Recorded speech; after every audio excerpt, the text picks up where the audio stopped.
Graças a Deus. Bem, hoje, domingo de Páscoa, a gente não poderia ministrar uma outra palavra que não viesse tratar sobre o assunto do dia, né? E ao longo da semana, pedindo ao Senhor a direção do que nós iríamos ministrar hoje, muitas palavras a respeito da Páscoa vieram ao nosso coração. Mas houve uma que ficou ardendo, que ela passa pela Páscoa, ela fala de modo sutil da Páscoa, mas ela vai tocar num ponto muito profundo de preparação para participarmos da mesa do Senhor, que está no livro de 1 Coríntios, no capítulo 5, no verso 7 e verso 8. Livro de 1 Coríntios, capítulo 5, no verso 7 e 8. Paulo o doutrinador da igreja, ele vai nos orientar a respeito da importância deste momento e de uma atitude que nós temos que fazer para a preparação da Páscoa do Senhor e logo a preparação da nossa vida para com Deus. 1 Coríntios, capítulo 5, verso 7 e verso 8, que diz assim: livrai-vos do fermento velho, a fim de que sejais massa nova, e sem fermento, assim como certamente sois, porquanto Cristo, nosso Cordeiro Pascal, foi crucificado. Por isso, celebremos a festa não com fermento velho, nem com fermento do maligno e da corrupção, mas com os pães sem fermento da sinceridade e da verdade. Quando me deparei com esse texto, eu falei: Senhor, tem tantos textos assim mais mimosinhos, mais gostosinhos de ministrar, que vai acalentar o coração, que vai trazer conforto à alma, que vai falar da ressurreição, que vai falar de que temos paz com Deus, que Cristo venceu Satanás, que o preço da nossa salvação foi gravado, os nossos pecados foram gravados na cruz. Aí o Senhor falou: tudo bem, mas você vai pregar nesse versículo aqui. E hoje nós vamos falar a respeito de fermento, que é uma tradição judaica, é algo que era feito no Antigo Testamento e no Novo Testamento também. Os servos do Senhor, a igreja do Senhor, particularmente os seus discípulos, já na última ceia, ali na preparação do Senhor para o seu sacrifício, tiveram a preocupação e têm a preocupação de preparar a casa. Na primeira Páscoa, os hebreus tiraram todo o fermento da sua casa. Escute isso. Na primeira Páscoa, os hebreus tiraram todo o fermento de sua casa. O fermento repelente repele tudo que tem poder de corrupção e de mal.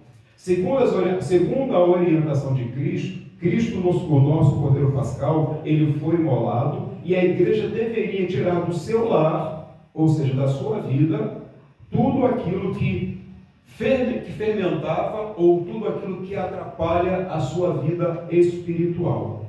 Lembremos que fermento representa o quê? Pecado. Fermento na vida da igreja, na vida do homem, vai representar aquilo que está fermentando, atrapalhando a sua vida com Deus.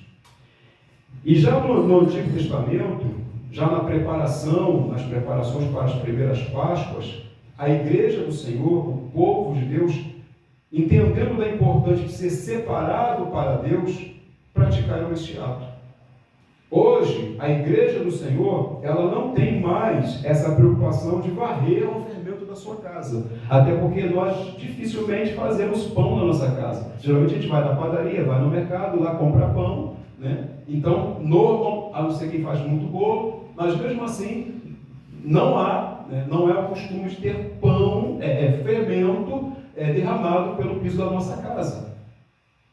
Então, o que a igreja entende com isso? Que hoje o Senhor quer que nós olhemos para a mesa, olhemos para o sacrifício, olhemos para esse momento, olhemos para esse ritual cristão, esse ritual espiritual, e entendamos que nós não podemos aproximar da mesa do Senhor, não podemos celebrar a Páscoa do Senhor, assim como o homem natural faz, sem ter a preocupação de tirar da sua vida aquilo que não é santo, aquilo que não é de Deus, aquilo que atrapalha a sua vida, o seu caminhar com o Senhor. E quando o Senhor fala sobre essa palavra, ele aqui no versículo 8, ele fala assim: por isso celebremos a festa, não com fermento velho, ou seja, não com as práticas do passado, nem com fermento do maligno da corrupção, mas com os pães sem fermento, da sinceridade e da verdade. Mas com os pães sem fermento da sinceridade, na palavra aqui escrita, essa sinceridade, ela vai ser traduzida pela palavra enclineia, que significa um julgamento profundo, uma avaliação, onde alguém vai colocar a sua palavra, a sua atitude, aquilo que você está oferecendo, à prova. Vai passar a lupa para ver se há sinceridade naquilo que nós estamos falando, naquilo que nós estamos fazendo, a maneira como nos aproximamos de alguém que está comprando algo de nós. Quando falamos de enclineia, Paulo estava falando de um costume que os judeus conheciam, porque muitos deles eram mercadores, e o mercador oriental, ele tinha esse hábito, principalmente as pessoas que vendiam porcelana. Porque você sabe que a porcelana ela é muito linda, ela é muito valiosa, enquanto ela não está o quê? Rachada. E às vezes a gente se depara com pessoas que elas têm o hábito de querer mascarar as coisas que elas estão nos oferecendo. Então, quando Paulo fala dessa sinceridade, a palavra que foi usada para escrever essa sinceridade é enclineia, dizendo para mim e para você: olha, não adianta querer vender para Deus, querer vender para o Senhor uma aparência de santidade, porque Ele conhece o seu interior. Não adianta querer ser santo somente no culto de domingo à noite, quando se apresenta diante da sua liderança, porque lá no seu interior, lá dentro do seu quarto, como foi falado aqui hoje, Ele está te vendo. O Senhor vasculha o nosso coração, Ele vasculha a nossa vida. Nós somos uma peça preciosa que o tempo todo o Espírito Santo vai apresentar para Deus. E Deus vai pegar assim, vai colocar contra a luz, e enclineia é a avaliação de uma peça na direção do sol, onde o sol revelaria se naquela peça existe alguma rachadura. E se aquela peça tem uma rachadura, ela não seria vendida como peça de primeira. E aí a gente se depara com a palavra onde Cristo diz que Ele virá para buscar um povo lavado, remido e de boas obras. Um povo que não vive de aparência, mas um povo que vive em espírito e em verdade. Enclineia. Vida consagrada, vida separada, vida que agrada ao Senhor. Os principais aspectos da palavra enclineia incluem pureza e integridade. Diga comigo, pureza e integridade. Pureza e integridade. Denota uma alta qualidade moral, de não ser adulterado ou misturado. Enclineia. Eu não posso ser adulterado, eu não devo ser misturado. Aí o Espírito Santo, que não está escrito aqui, mas o Espírito Santo nos faz lembrar, que comunhão. Pergunta para o teu irmão, que comunhão há entre a luz e as trevas? Se o teu prazer, se a tua alegria, se a minha alegria, o meu prazer é estar do lado de ímpio, mais do que estar do lado de irmãos em Cristo, alguma coisa está rachada. Concorda ou discorda? Se a minha alegria é estar vendo coisas que desagradam ao Espírito Santo, ao invés de estar lendo a palavra, vendo alguma coisa que edifica a minha alma, enclineia. Alguma coisa está errada. Então, nós precisamos hoje fazer uma avaliação se nós não estamos sendo crentes adulterados ou se estamos sendo crentes misturados. Eclemeia também é um julgo, é alguma coisa que é julgada quando é colocado contra a luz. O termo é tradicionalmente derivado de uma ideia de inspecionar. E a gente sabe que Jesus Cristo, que o nosso Senhor, ele é o quê? O sol da justiça. Se hoje nós fôssemos colocados diante do Senhor, eita Jesus, se hoje nós fôssemos colocados diante do Senhor com o sol bem em cima da gente, o que será que o Senhor veria em nós? Quando a luz do Senhor brilha sobre a nossa vida, quando a luz se acende no lugar onde estamos sentados, deitados, esperando uma condução, esperando um ônibus, esperando um Uber, esperando um metrô, quando a luz brilha sobre nós, o que é que as pessoas veem em nós? A pergunta que o Espírito Santo faz para mim e para você: há rachadura? Se hoje nós fôssemos chamados diante do Senhor, Ele viria rachadura em nós? Essa pergunta fica para a gente hoje. Estamos celebrando a Páscoa, precisamos tirar o fermento da nossa vida, e esse fermento vai representar para a gente coisas que nos tiram a perfeita comunhão com o Senhor. Em 2 Coríntios, e detalhe, Eclemeia, ela vai ser apresentada não somente aqui em 1 Coríntios 5:8, mas também em 2 Coríntios 1:12 e 2 Coríntios 2:17. Em 2 Coríntios 1:12 vai dizer assim: porque a nossa glória é esta, o testemunho da nossa consciência. Eu disse o quê? O testemunho da nossa consciência, de que com simplicidade e sinceridade de Deus, não com sabedoria carnal, mas na graça de Deus, temos vivido no mundo e de modo particular convosco. Paulo está dizendo, olha aqui, eu não estou lidando com vocês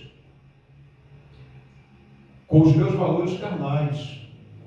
Eu não lido com a igreja, eu não lido com vocês, meus discípulos, meus liderados, meus aprendizes, de acordo com a minha sabedoria humana. Eu ando com vocês em sinceridade, aplicando a palavra.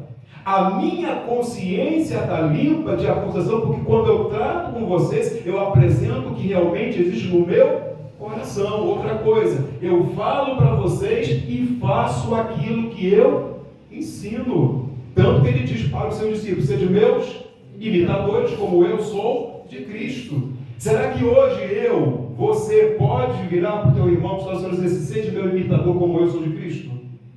Vira para o lado, olha nos olhos do teu irmão.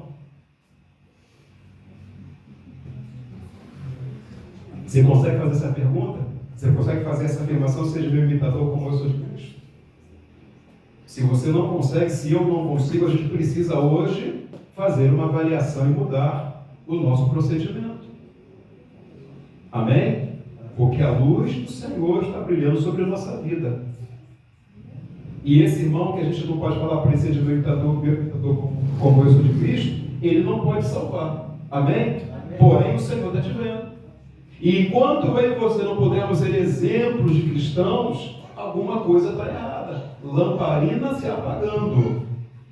Isso foi 1 Coríntios capítulo 12, 1, versículo 12. Lá em 2 Coríntios capítulo 7, verso 17, Paulo diz assim, porque nós não somos como muitos, falsificadores da palavra de Deus. Antes falamos de Cristo com sinceridade, como de Deus, na presença de Deus. Paulo está dizendo, olha só, eu não vou fazer um arrumadinho, eu não faço arrumadinho para agradar o coração de ninguém. Como a gente vê muita liderança por aí hoje.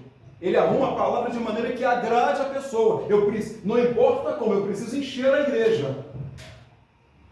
Não importa a consequência da sua vida sem Deus. Eu preciso massagear o seu ego para você andar comigo. Eu preciso ter status de andar com muitas pessoas do meu lado. Mas o que adianta ganhar o mundo todo e perder a salvação? Então Paulo está exortando a mim e a você falarmos a verdade, doa quem doer. E às vezes, já falei aqui algumas vezes, muitas das vezes a verdade de Deus dói primeiro na gente. Porque às vezes você precisa corrigir alguém que você ama muito, mas você não pode mudar a palavra porque você não quer sofrer o dano. Às vezes falar a verdade vai demandar andar sozinho. Não é verdade? A pessoa é muito amiga sua, ela aperta a sua mão, ela abraça você enquanto você está dando like para ela. Reprova a atitude dela, você vai ver se ela realmente é tua amiga, teu amigo. Não endossa o que a pessoa quer fazer. Se a pessoa quer fazer alguma coisa que está fora da palavra de Deus, fora da direção do Senhor, você vai saber se ela é ovelha, se ela é bode, quando você fala assim, na palavra de Deus diz que isso aí está errado. Então nós não podemos, igreja, como servos, como homens de Deus, mulheres de Deus, como líderes, lideranças que nós ou somos ou estamos sendo preparados para ser, nós não podemos fazer mercadoria com a palavra do Senhor. Não podemos falsificar a palavra de Deus para agradar ninguém. Então, aquilo que é fermento na minha vida, aquilo que é fermento na tua vida, aquilo que é fermento na pessoa que você conhece, que você ama, que você não quer que ela morra e vá para o inferno, a gente precisa apontar a luz e dizer, olha, tem fermento ali, está errado aquilo ali, aquilo lá precisa mudar. Eu posso ouvir um amém para isso? Amém. Porque senão, o sangue será requerido de quem? Da palma da nossa mão. Ezequiel capítulo 13. Então Paulo fala para mim, você seja sincero no tratar. Às vezes não vão gostar. E às vezes é com a gente mesmo. A gente quer fazer alguma coisa. Eu conheço algumas pessoas, por exemplo, que na hora de se relacionar com alguém, ela não vai orar. Ela não pede orientação. Por quê? Com medo da resposta. Seja para amizade, seja para relacionamento conjugal. É bonito, é bonita, é vantajoso, é propenso, é da hora, né? É da hora, né? É da hora. Então, se eu perguntar para Deus e Ele falar que não tá nesse negócio, eu vou ter que largar. Não quer saber? Eu não vou perguntar não. E às vezes é para a gente mesmo. Quando a gente coloca a lupa do Senhor, a luz do Senhor, vai cortar a nossa própria carne. Mas se é fermento, vamos jogar fora? Vamos jogar fora? Quando o Espírito Santo nos exorta a tirar todo o fermento, precisamos ir para uma palavra que eu tenho certeza que a igreja conhece bastante, já ouviu falar bastante, que está lá no livro de Gálatas, capítulo 5, no verso 16. Aqui, tem vários potinhos de fermento. Aí cada um vai ver qual fermento tem na sua vida. Gálatas 5,16. Digo, porém, andai em espírito, e não cumprireis o quê? A concupiscência da carne.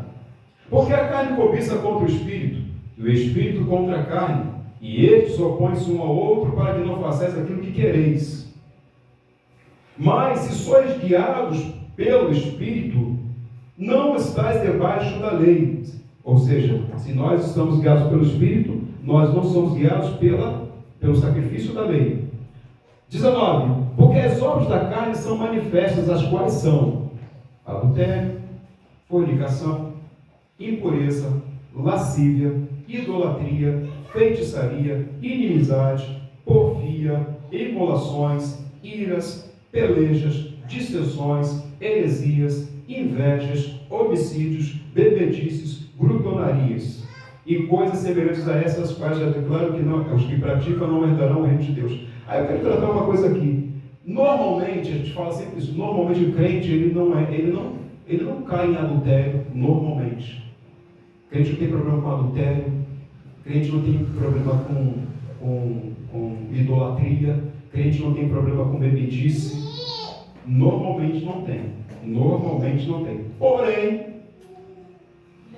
na vida do crente, há algumas coisas que, infelizmente, por não ser muito tratado, são fermentos que a gente deixa lá no cantinho de casa. Impureza.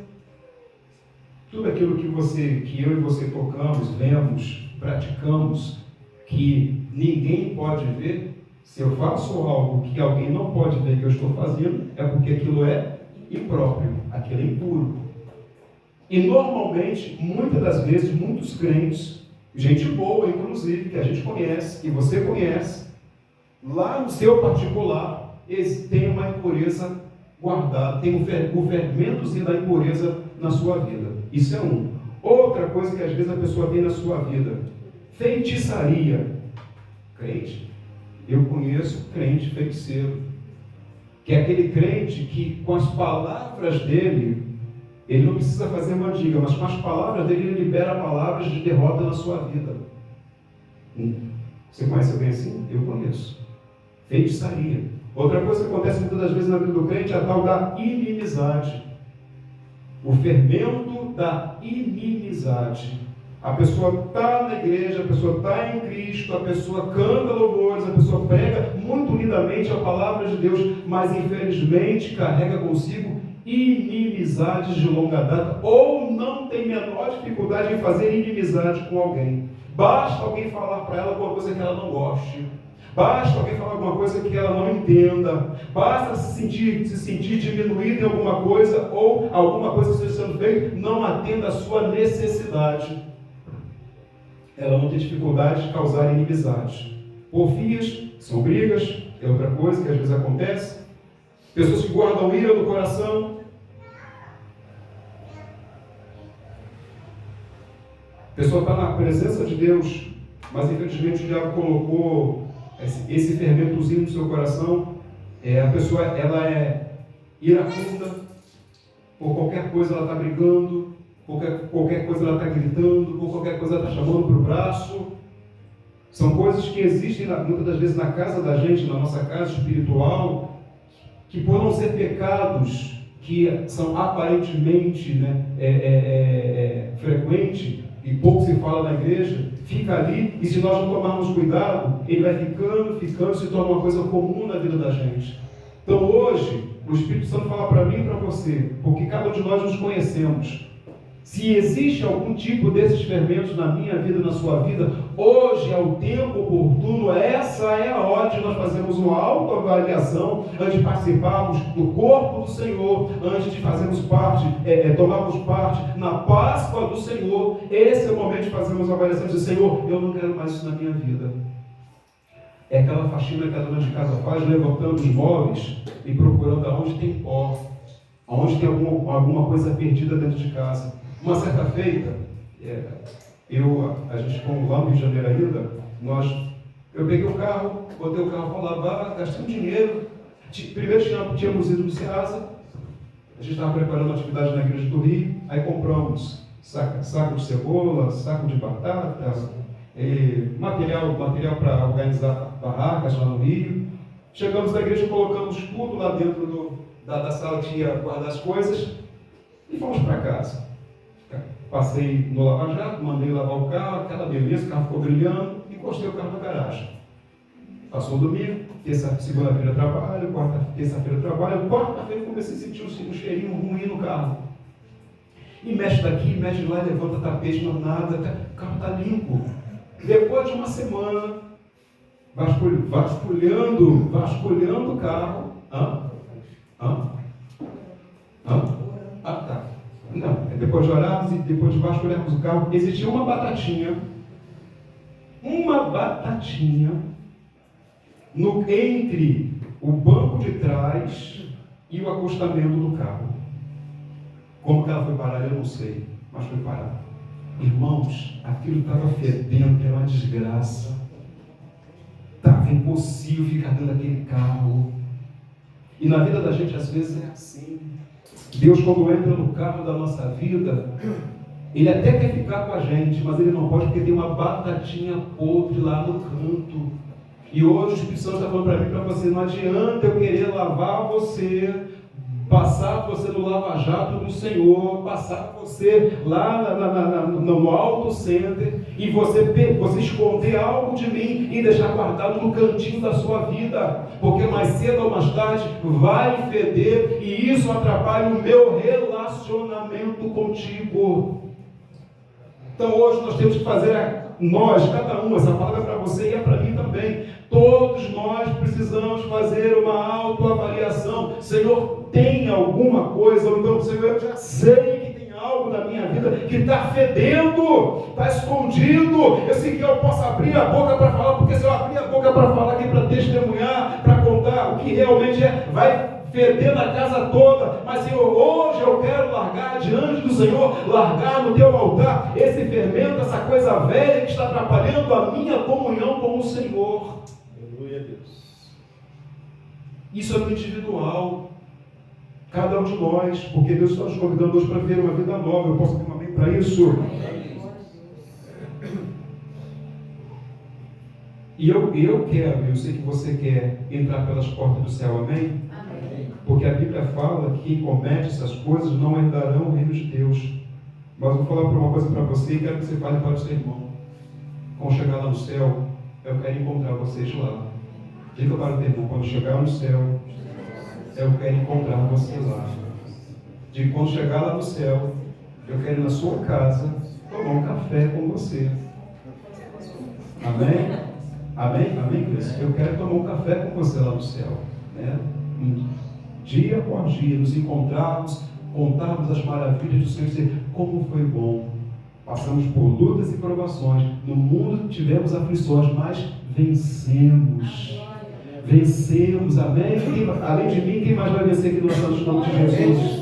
Porque hoje o Espírito Santo está dizendo para mim e para você que tem algo novo para mim e para você. Em 2 Coríntios capítulo 5, no verso 17, diz assim que se alguém está em Cristo, diga comigo, nova criatura é, as coisas velhas se passaram e eis que tudo se fez novo.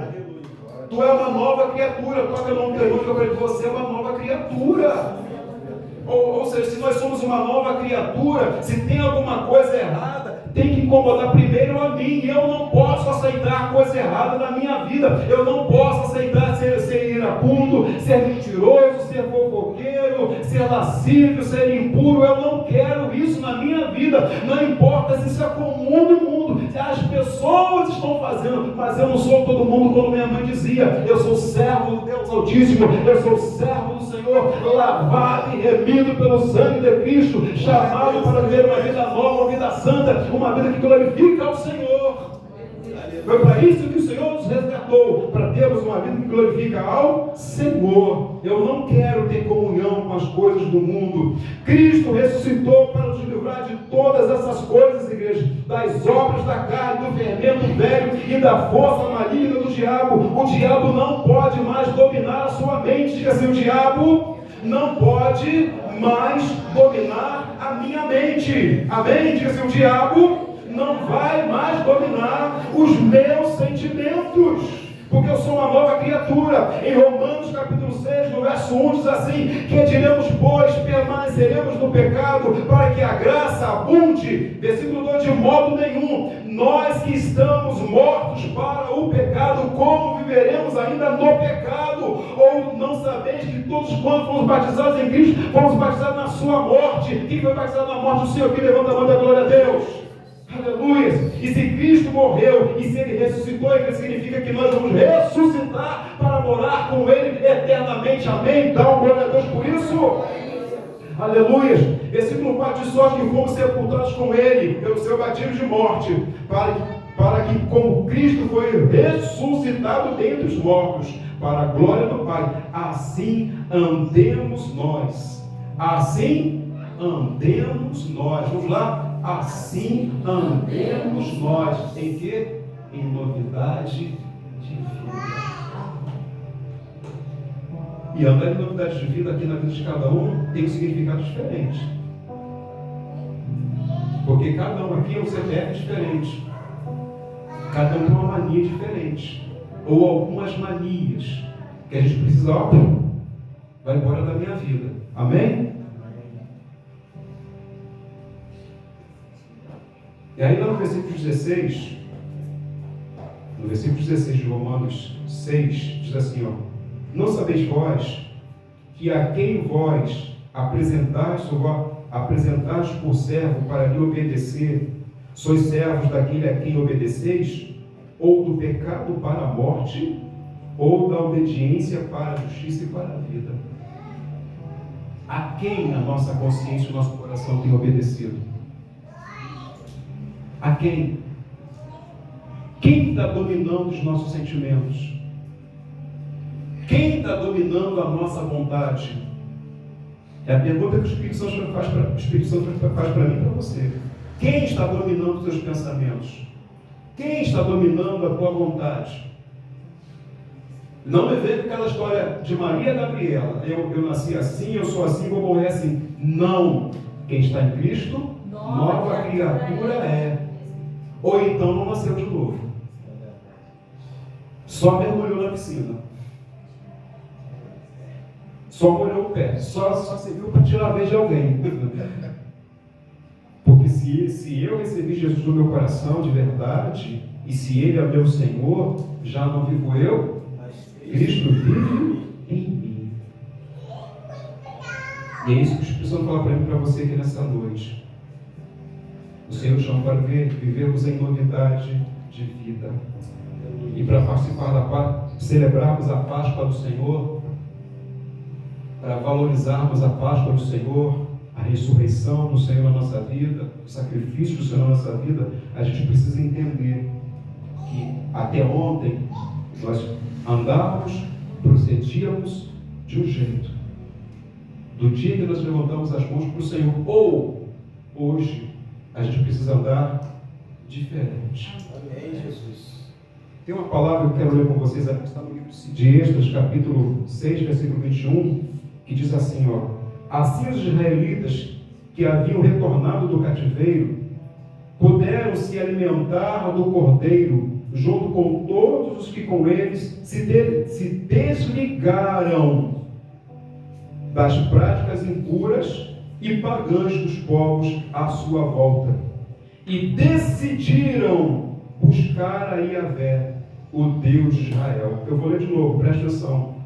Êxodo capítulo 6, verso 21. Assim os israelitas que haviam retornado do cativeiro, e aí cativeiro, cada um de nós que temos para a nossa vida, o cativeiro que nós vivemos no passado, que retornaram do cativeiro, puderam se alimentar do cordeiro junto com todos os que com eles diga comigo, desligaram das práticas impuras e pagãs dos povos que estavam à sua volta, e decidiram buscar a Jeová, ou a Yahvé. Fizeram uma escolha. Hoje é dia de fazermos uma escolha. A vida é feita de escolhas. Eu quero continuar do jeito que eu estava vivendo, ou eu vou tirar da minha vida o fermento velho, vou tirar da minha vida o fermento que me atrapalha de ter comunhão com o Senhor, para ter direito a participar das bênçãos do Senhor. Esse versículo que nós lemos demonstra que, independente do que a pessoa fez ou foi no passado, basta a pessoa decidir em seu coração se limpar das práticas mundanas de coração e não de aparência, e assim ela poderá participar do sacrifício do Senhor. Decidir no coração. Lembra que nós somos uma porcelana, que seremos colocados contra a luz do sol. E o Senhor vai saber se aquilo que eu tenho votado diante dele foi de coração ou foi de boca, para agradar a A, agradar a B, ou se foi votado diante dele para viver em espírito e em verdade. Então, quando aquele povo volta do cativeiro, depois de 60 anos na Babilônia, quando começam a se preparar para levantar os muros de Jerusalém, na primeira oportunidade, Zorobabel reúne o povo. Olha só, não vamos fazer a obra do Senhor sem antes estarmos consagrados. Não devemos lançar a mão da obra do Senhor sem ter uma vida consagrada, uma vida no altar do Senhor, uma vida digna para a qual o Senhor nos chamou. E aí Zorobabel reúne o povo e falou assim, ó, vamos nos consagrar, se separar, vamos tirar tudo que não presta na nossa vida e vamos celebrar a Páscoa do Senhor. Perfeito. Quando os homens que saíram com eles lá da Babilônia viram aquela atitude, assim como as pessoas lá fora olham para nós e precisam ver em nós um bom exemplo. Não, assim como você se separou, assim como você é santo, assim como você tirou o que era impróprio da tua vida, eu também quero celebrar o Deus de Israel. E aí o que aconteceu? Eles foram aceitos na congregação para participar daquele sacrifício. Isso significa que não importa, Deus, Ele não lança no nosso rosto aquilo que nós fomos no passado. Deus não está preocupado com o que eu fui no passado, o que eu fiz no passado. Deus está preocupado com a decisão que eu vou tomar hoje. Se hoje eu quero assumir um compromisso real com Ele, se hoje eu quero, a partir de agora, viver uma vida íntegra com Ele, é isso que conta para Deus. E naquele momento, o que estava acontecendo? Aqueles homens que estavam voltando, muitos que estavam voltando do exílio, passaram uma geração, 60 anos, uma geração, 70 anos, 60 anos, uma geração de homens que um dia foram livres e caíram e foram parar cativos na Babilônia e agora estão novamente experimentando o sabor da liberdade. Também havia naquela celebração alguns homens que estavam voltando daquela situação, que nasceram no cativeiro e nunca haviam experimentado o prazer da liberdade, e agora estavam na presença do Senhor, celebrando a alegria de estar livre na presença de Deus. Eu não sei qual é a tua situação, se você nasceu num lar cativo, ou se você, por causa de alguma situação na vida, caiu e foi cativo de Satanás, mas hoje o Espírito Santo está dizendo para mim e para você que hoje, se hoje nós que aqui estamos, você que está assistindo o culto, você que vai ouvir a palavra posteriormente, se entender que não importa o que você fez no passado, se hoje o Senhor abre a porta do cativeiro para você sair, se você decidir abandonar as práticas do passado, Deus é poderoso para perdoar todo e qualquer pecado e nos dar um coração novo, um coração alegre, um coração radiante e nos dar a beleza e a graça da sua preparação, da sua presença na vida de cada um de nós. Não importa se era ou se tornou e agora é livre novamente. Deus quer nos dar liberdade. Diga para o meu irmão, Deus quer te dar liberdade. Aleluia. Se você vai tomar conta da liberdade, glorifica o Senhor essa noite. Porque está dizendo para você, eu trouxe você aqui para dizer para você, seja livre. Seja livre. Viva uma vida de liberdade na presença de Deus. Amém? Aí tem uma passagem que eu quero ler com você, que ela vai declarar algo que é tremendo na vida da gente. A gente sai do exílio, a gente sai do cativeiro, vem para a presença de Deus, e mesmo vivendo anos e anos na presença de Deus, existe uma coisa que nos acusa, a nossa consciência das coisas que nós fizemos no passado. Aí, o escritor dos Hebreus, no capítulo 9, no verso 11, vem aqui pegar você, dar uma sacudidela aqui, uma corda para a vida, porque lá no versículo 11 ele diz assim: quando Cristo chegou como sumo sacerdote dos benefícios que estavam por vir, ele mesmo adentrou o maior e mais perfeito tabernáculo, não construído por mãos humanas, isto é, não pertencendo a esta criação, não por intermédio do sangue de bodes e novilhos, porém mediante o seu próprio sangue, ele entrou no Santo dos Santos uma vez por todas, conquistando a eterna redenção. Eu não preciso mais fazer sacrifícios, eu só preciso obedecer. Ser liberto do cativeiro, tirar o fermento da nossa vida, é sinônimo de obedecer, para viver uma vida plena, uma vida de alegria na presença do Senhor. Amém? E aí, se o diabo ainda quiser te acusar pelo teu passado, ainda nesse mesmo capítulo, Hebreus 9, versículo 14 e 15, quanto mais o sangue de Cristo, que mediante o Espírito Eterno se ofereceu de forma imaculada a Deus, purificará completamente a nossa consciência de comportamentos que conduzem à morte, para servirmos ao Deus vivo. Exatamente por esse motivo, Cristo é o mediador de uma nova aliança, para que todos aqueles que são chamados recebam a promessa da herança eterna. Ou seja, não existe mais acusação. Então, não permita que a tua consciência continue te acusando por aquilo que você foi no passado. Se você tirou da sua vida o fermento, se hoje você decidir no teu coração não andar, mas não permitir mais determinados fermentos, determinados pecados, determinadas práticas na sua vida, Satanás não poderá mais te acusar. Consciência limpa.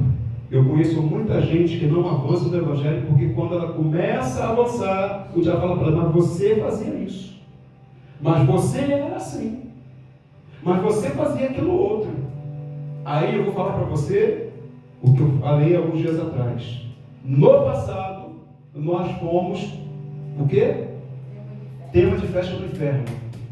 Não tem lá, como faz festa de criança, bota lá Pocahontas, lá, a Branca de Neve, Sete Anões. Um dia eu estava lá, Borges.